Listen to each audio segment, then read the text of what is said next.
Hi, welcome to the ryoknits knitting podcast. My name is Rhiannon and I'm a knitter living in Milwaukee, Wisconsin with my wife and cat. I want to start back, go back to basics and reintroduce myself.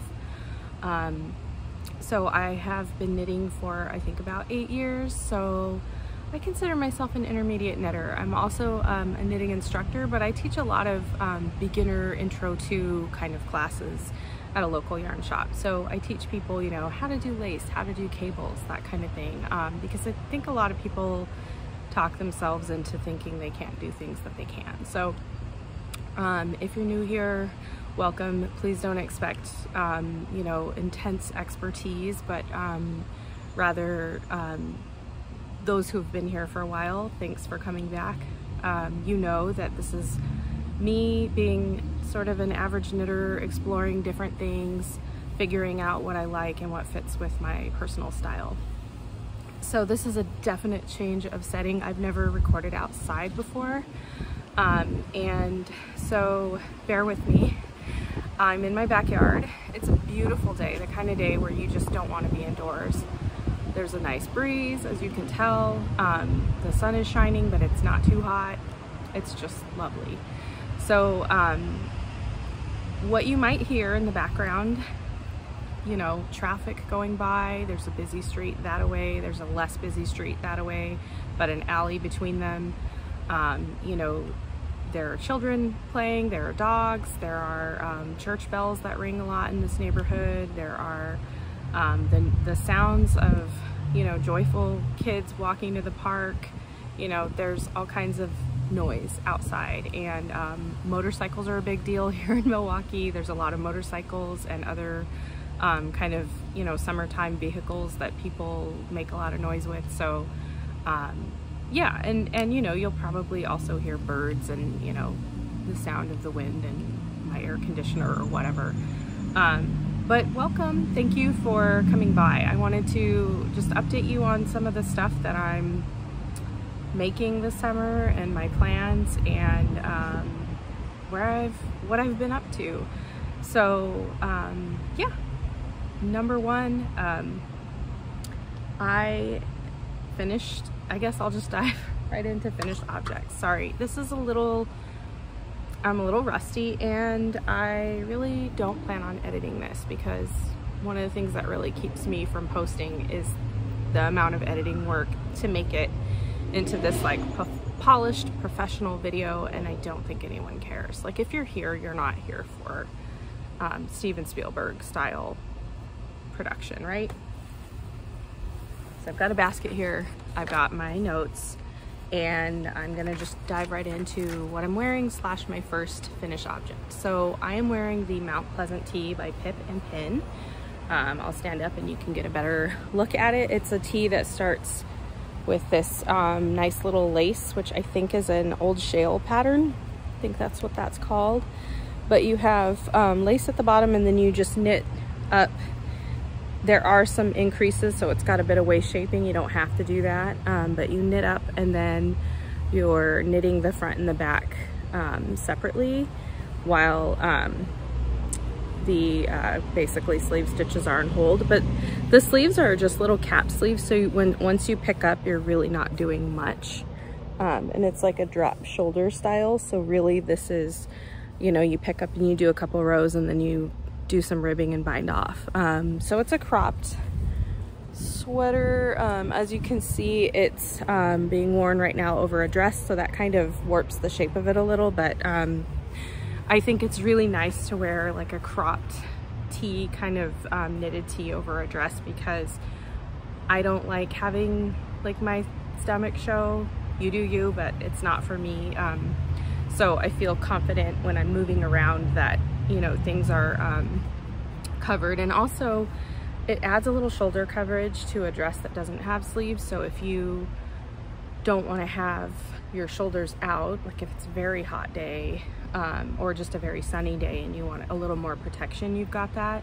Or if it's like this weather where it's just nice enough that you can wear a knitted top, it's not so hot that you need this, like, yeah, it's a great pattern. I think like 1 million people have made it, so I am certainly not being very original here, but you know, it's a good one. I knit this out of 3 Irish Girls Adorn Luxe, which is just a super wash fingering. I think maybe it said sport weight, but it's fingering weight. And the colorway is Jazz Age. So I found this when I was at YarnCon in Chicago, and I just loved this color. It's almost black. It's a little more like bluish, grayish, moody, stormy kind of, just a more complex color than just a solid black. And I find that it's still black enough that it's incredibly wearable. It matches with all kinds of different things in my wardrobe. So I just really loved it. And I got away with knitting this out of just 2 skeins. So that's pretty unusual for me. Oh, again, it's short sleeved, it's cropped. That's probably why. But this yarn, I'll tell you about it. I did actually way under 2 skeins because I think I have like half a skein left. So this is, oh, it's 85% merino, 15% nylon.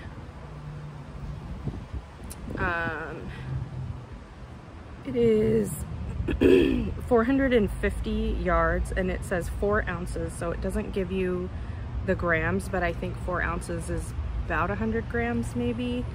So yeah, definitely a fingering weight yarn.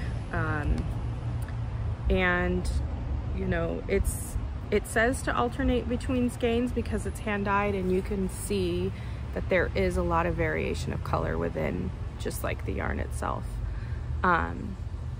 I might put my sunglasses back on, no lie, it's a little bright.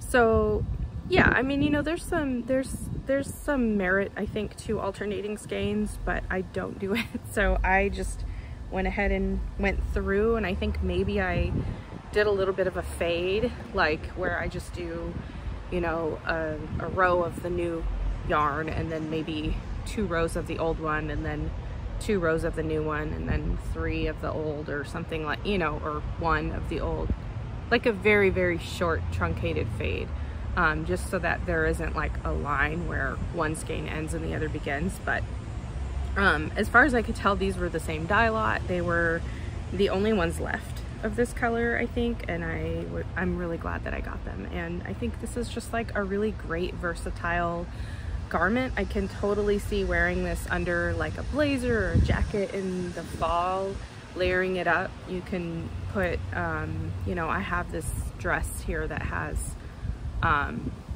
tank top style, I don't even know, straps, really not even really straps, but you know, you could wear a camisole under it for sure, or a tank top or whatever. So yeah, that is, that's pretty much all I have to say about that. I think I knit the size, did I write that down? I did use the recommended needle size, and I got gauge with it. It's a really loose gauge, which just means that it's, the resulting fabric is a little more delicate. So, you know, don't roughhouse in it, I guess. I leaned against a wall, like I have a wall, and like the walls of my hallway are that kind of stucco-y texture wall.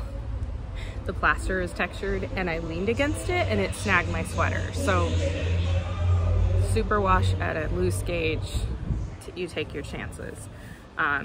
But I knit size extra large, which is the 5th size, so it's a 46 inch wide circumference at the bust, which means I have a little more ease than what the pattern recommends, but that's just how I like things to fit. I think if I had gone for a smaller size, I probably wouldn't have got the sleeve size I wanted, and I may have just like not felt as comfortable layering it.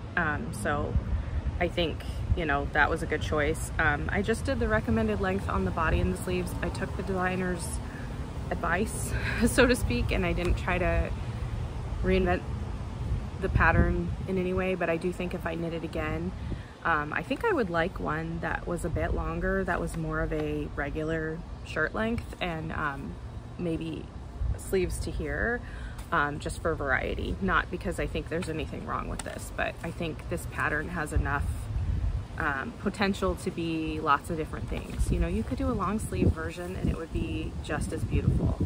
I think if you do it longer, you may want to cast on a larger size for the bottom if it's going to be down on your hips, because I mean, depending on how your shape is, for my shape I would need to do that and then decrease up to whatever this size is, because yeah, it's just bigger down there. So okay, let's look at other finished objects. So as you can imagine, I finished a couple things in the last few months and I've just been chugging away on some stuff. So I participated in the D20 knit along that Mackenzie of M to the Third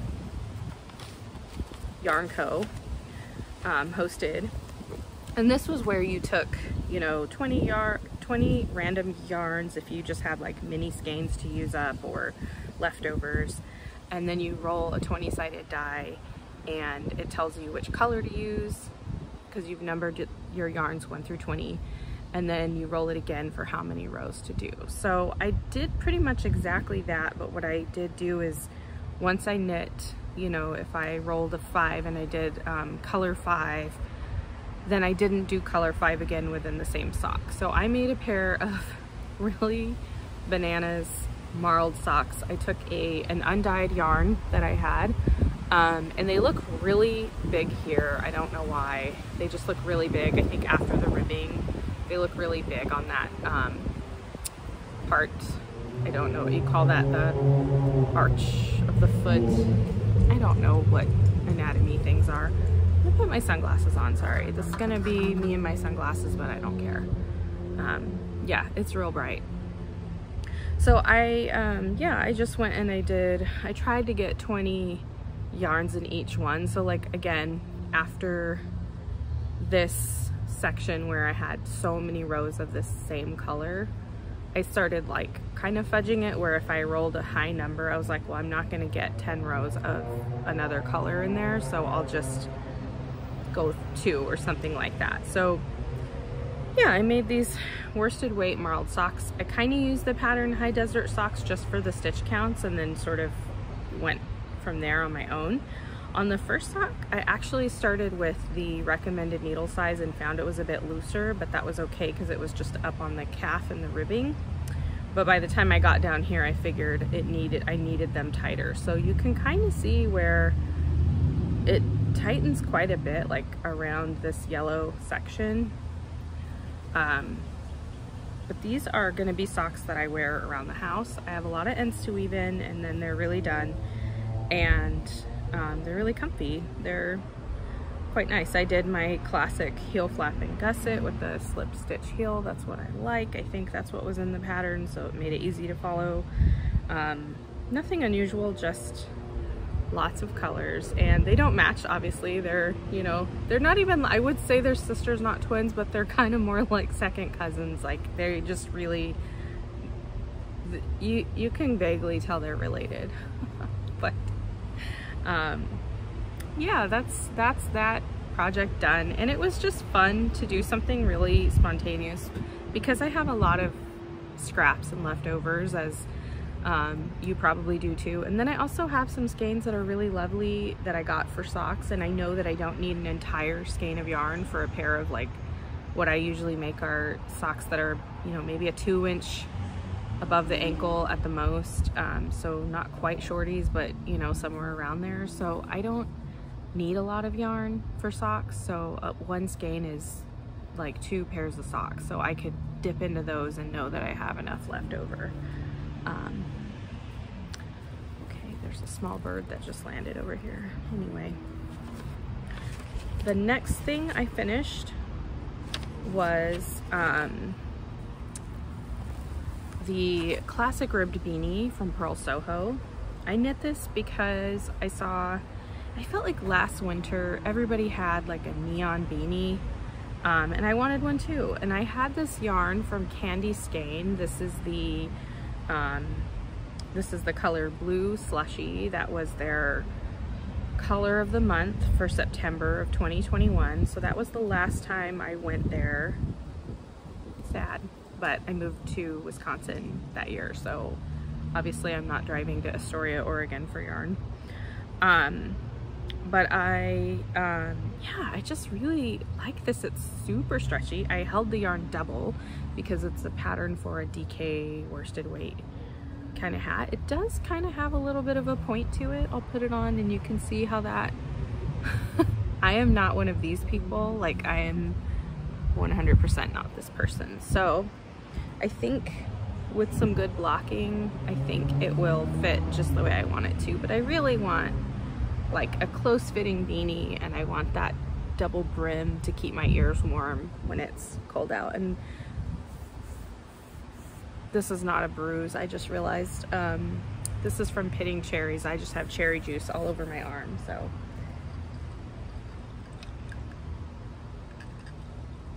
Nice, I just saw that. See that? I was pitting cherries earlier to put them in the freezer. So anyway, what was I saying about this? Yeah, I like folded brims because you can fold it more in the front, you know, higher in the front, lower in the back, and then I feel like it gives you that perfect coverage for your head. So that is that. I played a really epic game of yarn chicken because this is a fingering weight. It's merino cashmere nylon, which is really nice. The only reason I can get away with making a hat out of this yarn, to be honest, is because it's all over ribbed, because my hair is slippery and this is slippery, and when I've made hats out of like superwash yarn before, they have just like slid right off my head. So see if I can find the leftovers. It's amazing. There was probably, oh gosh, oh, this much. This is what I had left over. So excellent game of yarn chicken, very satisfying. I'm glad that I used this for this. And now I have this for next winter. Again, I need to weave in the ends, but you know, done is done, right? What else do I want to say about that? Oh, I used the size, I think the pattern says to use a size 3 needle, and I know that I either went to a 2 or a 4. Couldn't tell you which. I suspected 2 because I wanted it nice and tight, because that ribbing is just going to stretch and stretch. And I do have a little bit of trepidation that it's going to just stretch beyond usefulness, but if it does, then I'll find a friend with a bigger head than mine, and it can be their hat. Okay, so the next thing I want to share about is the Make It Challenge. So my local yarn store is doing a Make It Challenge that's kind of like the summer reading challenge that you may have participated in when you were little, called Book It. And the principle is the same. So with Book It, you would read, I think, 30 books, and then you would get a free pizza at a local Domino's or Pizza Hut or whoever was doing it. So Cream City Yarn is doing a program called Make It, and you are filling out a passport of, I made, you know, something for my head, something for my feet, something for my neck, and a garment. So you're making, you know, a pattern of your choice from one of these one of these 4 categories, and they stamp your passport when you show them your finished object. You need to buy the yarn from them, but other than that, it's pretty much you're just making one thing of each category, and then they will give you a gift certificate to a really nice pizza place locally. It's Primo Pizza, like, you know, a wood-fired oven and crispy, and like they put like asparagus and balsamic glaze on it and that kind of stuff. So I have a lot of yarn that I've bought from this yarn store. I sometimes buy things there that I wouldn't normally buy because they're so pretty, and because Nicole is such a genius at visual marketing, that the way the store is laid out and the way that the products are displayed just makes you want to buy it. Yeah, so I have bought things there that I didn't really know what to do with, and I figured it out because I was like, okay, well, I've got this challenge, so let's see if I can use some of the stuff I've already purchased from them before I buy more. So I had bought this bundle of Emma's yarn, and it's the Super Silky yarn, which is 80% merino and 20% silk fingering weight. And then it was paired with a Marvelous Mohair, which is a 72% mohair, 28% silk blend lace weight yarn. And they were both in the same color, which is called Jackie O. And I love this color. It is stunning. It is like silver, white.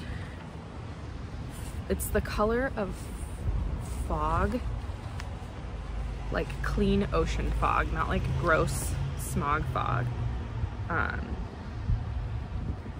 It's just beautiful, and it's so like the color, the way that the mohair like kind of glows. I mean, it's just amazing, and you can see that this is what's left over after the project I made. So I made the Cargill cowl by Rebecca Clow, who is the Crayabea. I think there's some end to weave in on here too. Oh my gosh, wow. So it's been sitting in a bag folded in half, so now it's got a little dent in it, but this is that pattern. It's got this kind of vine-like dip stitch pattern. She calls it a dip stitch, where you're basically pulling up, you're creating a stitch by pulling the loop through the fabric. It's really quite easy to do once you wrap your mind around what it is that you're doing. It's a lot easier on the right side than the left side, but this has a lot of stretch to it, so nice cowl. It is a bit tall. I followed the instructions, but I didn't do the dip stitch pattern quite as many repeats, because I saw in a lot of the projects that were already on Ravelry, people had done fewer and it looked like the right size. So with all the ribbing, I have thought about like folding down and just tacking down the ribbing to make the ribbing shorter. I don't know if that would just alter the look of it too much, but it ends up being quite a tall cowl even when it's stretched out. So I don't have a very long neck, so maybe I do that, maybe I don't. But anyways, this was my first project for the Make It challenge, so I made a cowl. So that was something for my neck. The next challenge was, let's see, something for my head. So I had, this is where I need to check what the rules of this thing are exactly about purchasing the yarn, because I had bought some spin cycles. Specifically, I bought a skein of a spin cycle dyed in the wool in the colorway Bruised Eco, specifically to knit this hat, which is the pressed flowers hat, because I wanted a neutral background color and then a color changing flower motif. And I swatched with the spin cycle. I didn't do like a gauge swatch, I did a check the color swatch, but there just really isn't a lot of, you can't see it, right? It's just from here, it's just all one color. And the issue that I had is that, and this is why I struggle with spin cycle, to be honest, is that the yarn itself is, you know, kind of barber pulled, right? And so you've got these like long color changes, which I think would work good in a garment or a big shawl, something where you have a long space for those color changes to manifest. But in a short space, you don't get that. You don't get much of a color change from the bottom of the flower to the top. So it kind of looks like whatever it looks like for a long time. And then the other issue is that while there are blues and purples and reds in the skein, there's also a lot of color value variance. So what I mean by that is there are like dark blues and then very light blues. And I think that makes it really hard if you're not just doing a black or a white background, because here I am with a gray background and there's a dark blue and a light blue, and together they look like gray. So I grabbed the other end of that skein and I swatched again, and this is what I came out with. I'll show you this because I then swatched with other yarns. So again, this is purple, but it kind of just looks like gray. Can you see the flower? I don't know. I feel like it just doesn't show very well. So I kind of scrapped that idea and I thought, well, I have a lot of Jamieson Smith yarn, and some of it I got from Cream City Yarn, some of it I got, I don't even know where, elsewhere, but I decided to just like make a magic ball, and sure enough, that gave me the look I wanted. So I knit this hat here, and I think it's just beautiful. I think it's got the amount of color pop that I wanted. It's got these 2 shades of blue and then a purple and a pink. This pink actually is one that I bought years and years ago. It's the yarn from my Wool and Honey, and it is the gift that keeps on giving because I got a cone of it and it's gonna last me for my whole life, I think. So you can see that this hat fits. It's kind of slouchy. It's got this nice long ribbing, but the top is kind of wide enough that you don't get that like weird gnome thing that I was saying with the other hat. I mean, I guess you could have it if you wanted it. You can kind of shape it. I will just pull it down probably, but I think it just that long ribbing kind of sets off, like sets you up for this to be really colorful, right? You got this kind of neutral, solid, whatever, and then lots of color. So that is the second project for the Make It Challenge. Let me see if I have any notes on how I did this, because I think I went up a needle size. No, I didn't. I just used the recommended needles and I didn't worry about gauge because this long portion of ribbing was there. Everyone said this is gonna be really small, or the pattern says that it's for a 19-inch head circumference, and my head is several inches bigger, but I thought, you know what, the only way to really gauge swatch for that ribbing is to knit a bunch of ribbing. So for hats, I usually consider the hat itself to be the gauge swatch, because what am I gonna knit, like a third of a hat to figure it out? Like, that doesn't even make sense. And then do some complex calculation of, you know, how much does this stretch and how, you know, what percent. No, just knit the hat. And if it doesn't fit, you know, frog it, start over. Like, you'll know if it fits by the time you get to like the color part, right? Because it's either too much ribbing or not enough. So anyway, that was my next Make It pattern. My third project, I went straight for another small project. Let me just put that in there so that it doesn't get scratched. I'm doing the Fredrika socks. I forgot. Oh, I'll put it in the show notes. I'm sorry. That was the one thing I didn't write down, but they're called the Fredrika socks. And this is a free pattern that I found on Ravelry for DK weight. I thought I would do DK socks, and I thought that because DK socks go faster, I would do something kind of complicated so that they were interesting and I didn't lose steam. And these are so pretty. This looks like the tiniest little sock, but it's actually just because it's a nice tight gauge, but it's got a good amount of stretch. So these are, wow. I'll have to put a picture in or link to it or something, because they're very unusual. So the top of the sock has this like thing, it comes to a point, and it made me think of like spats almost. And then you have this really interesting heel where the pattern goes right down to the foot of the sock, and it has a heel flap and gusset, but reversed, which blew my mind. So the gusset, maybe I can take these off now, I don't know.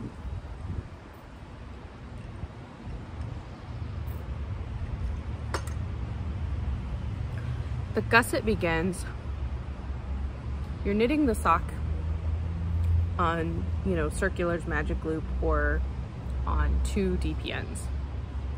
So you have like a front half and a back half. So you're working the front half with this cable chart, and then you insert, you know, there's this line down the center of it, you insert a gusset into the middle of that chart. So you're widening out for the heel on the back, like on your Achilles tendon, and then you do a heel turn, and then you knit a stockinette gusset for the bottom of the foot. Like this portion right here is a gusset, and then you pick up your stitches from the front again, and you work down this part of the its twisted rib on that side, and you work down to the point, and then you continue in stockinette for a little bit before you do the toe. So this pattern is just so fascinating to me, and because it's a free pattern, I'm considering doing like a tutorial on it, because I've never seen anything like this. So let me know if this is just like me being new to something, or if this is actually really that unique, and let me know if you'd want to see that tutorial, because frankly I'm not going to bother. If nobody cares, then great. So I've got one sock done. I am working on the second sock, and I'm almost to the gusset part, so I've just got a little bit of the cuff done, and I'm getting a little burnt out on them, to be honest. Second sock syndrome is happening. But I am knitting these out of Emma's Yarn Simply Spectacular DK, which is a 75% superwash merino, 25% nylon blend. The colorway is called Barking Up the Wrong Tree, and it's a tree bark kind of color, somewhere between gray and brown, leaning lavender in some areas, I would say. I like these colors that are kind of between other colors, you know, they're not this and they're not that. I'm using a set of, well, I'm using a circular US size 2 needle. I don't know the brand.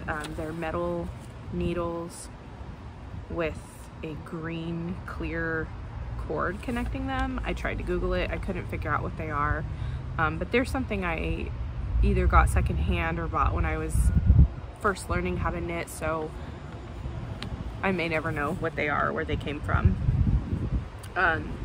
So that's all the things that I've been working on.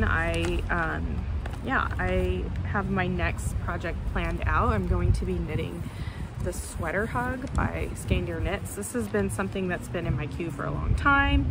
I finally found the perfect color of Lore from the Fibre company, so this is one of the yarns that's recommended. If you've never knit anything by Skeindeer Knits, she will often give you, you know, the yarn she used in her sample or samples, but she'll give you other alternatives because she knows a lot about yarn and the characteristics of yarn. And so she'll tell you, like, you know, here are like 5 to 10 brands of yarn that you could look at, and really what you're looking for is a plump, squishy DK or something like that. So this one is, I remember reading, oh, on here, so it's 100% lamb's wool from the Romney sheep breed. So I have never knit with 100% Romney, and I've never knit with Romney lamb's wool as far as I can tell. I think I may have knit with something that had a little Romney in it, but I'm actually not even sure of that, because I might just be mixing that up with like one of those other like Corriedale or something. You know, there's these breeds of sheep that are starting to become, I think, more popular as like breed specific yarn bases. But yeah, this is all from Kent, which is, I think, in the north of England, West Yorkshire it says. So that sounds like the northwest. That sounds like the Manchester-y part, or no, this is like the Beatrix Potter part of England, I think. You'll forgive me if I'm completely off. I don't know that much about English geography, to be honest. And the color name is Reliable. So I like this line of yarn. All of their colors are like an adjective instead of, you know, dark blue or something. It's like reliable and like honest and kind. I don't know, I made those up. But you know, they're all an adjective that you would compliment someone with, so I like that. Yeah, and this color, it's like very, very, very dark blue. Almost as dark as the one I'm wearing. But this even has some green in it compared, I would say. But it's got kind of like navy and like a little turquoise and a little other shades of blue and black and whatever. So it's just, again, like one of those complex colors. I think in some light this will just read as black. That's okay. But yeah, I'm very excited to make that pattern because it's been in my queue for a very long time. Okay, so other things, I do have other whips still going and I won't show them to you, but I'm still working on the Vargo pullover. I'm still working on the moonset tee that I started last summer. It's just a lot of stockinette and very fine light fingering, aka kind of lace weight yarn. And yeah, it's just taken forever. And then the Woodlands, which is a sweater I'm making for my wife. So other things I've been up to, I went to YarnCon in March, late March. So that was in Chicago. It was indoors. It was a lot of amazing yarn. I discovered things that I didn't know existed. I rediscovered things that I love, like the Three Irish Girls yarn. I spent more than I usually spend at these kinds of things, but it was a heck of a lot of fun because I went with a couple friends who were also yarn lovers and we shared the driving responsibilities, so that was great. I didn't have to drive on the way back. I got to knit. I've been attending knit nights locally on a regular basis. I think I'm gonna get involved in the knitting guild locally, maybe, I don't know. And I've been hosting some knitting gatherings, and another friend of mine has also been hosting. Sorry, you can hear this stinking car alarm. And we're, you know, it's really great because I'm getting this kind of group of knitting friends that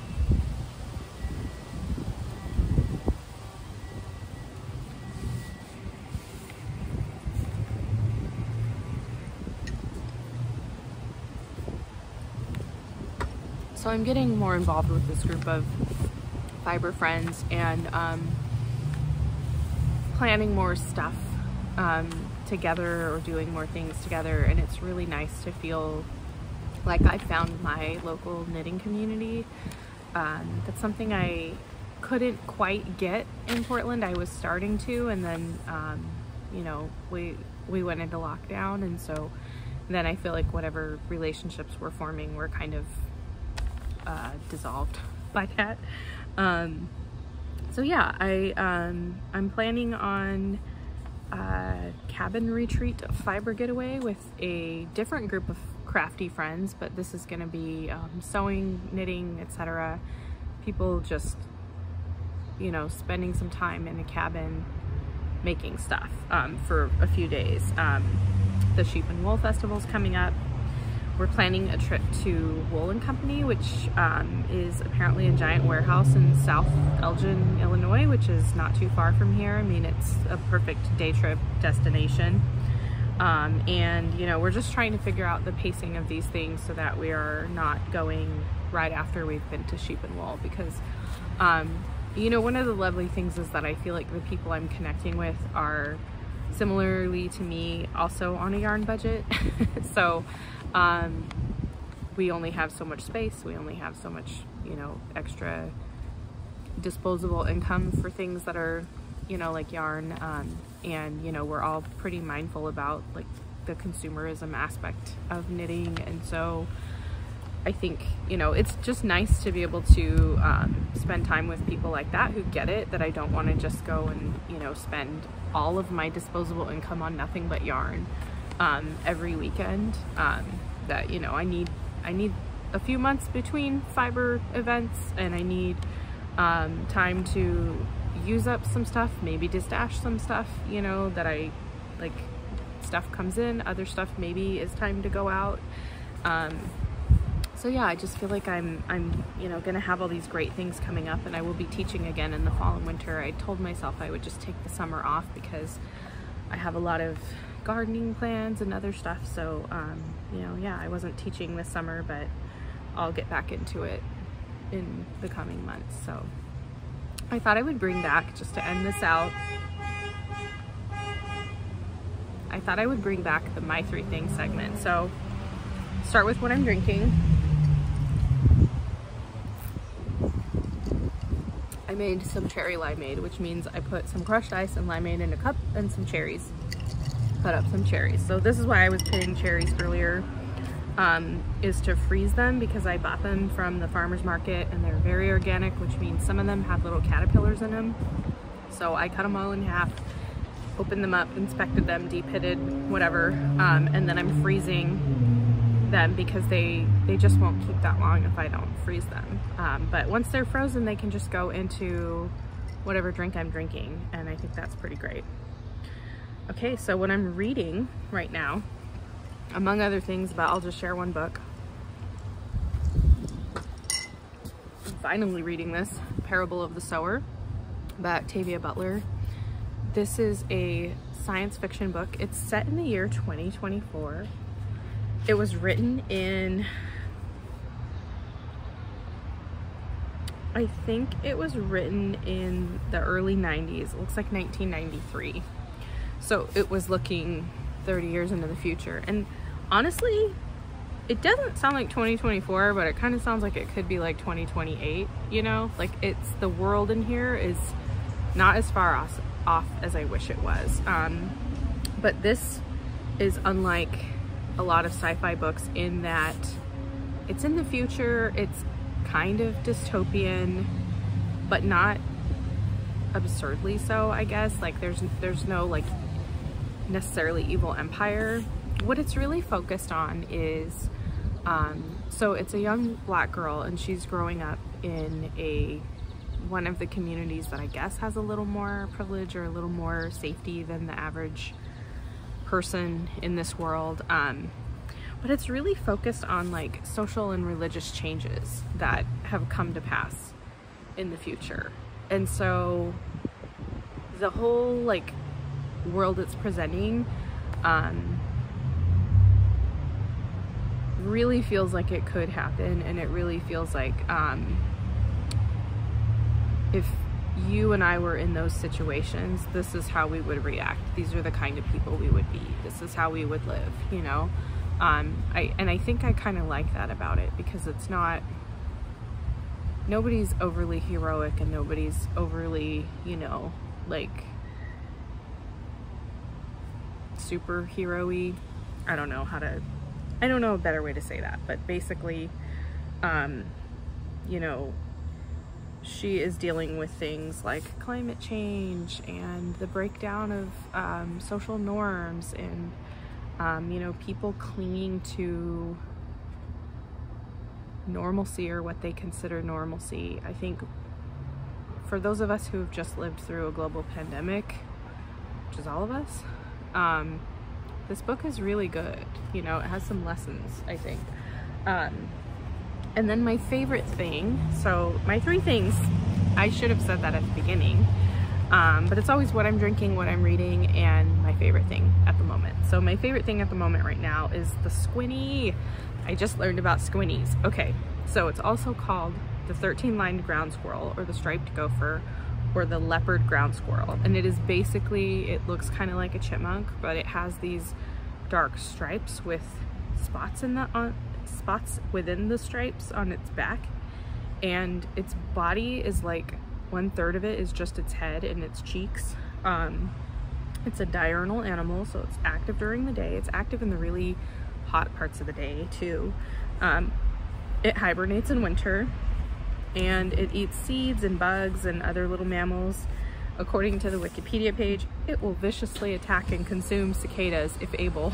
I think it's really funny to like ascribe viciousness to that, because I didn't see one eat a cicada, but I imagine that it looks unlike it eating anything else, so because it looks vicious. But we discovered these on a recent hike. You know, we went out to the Horicon Marsh trail, wetland, whatever. We saw this little creature, and it was climbing up the stalk of a great big milkweed, I think, and trying to get at the flowers, and it was so cute. I guess it was going to eat the seeds out of the flowers or something, but I mean, really cute. So hooray, now you know about squinnies. I guess they're all over the Midwest. I had never seen one, not being from here, so what a delightful thing. All right, that's all I've got today. Thank you for watching, and I'll see you next time. Bye.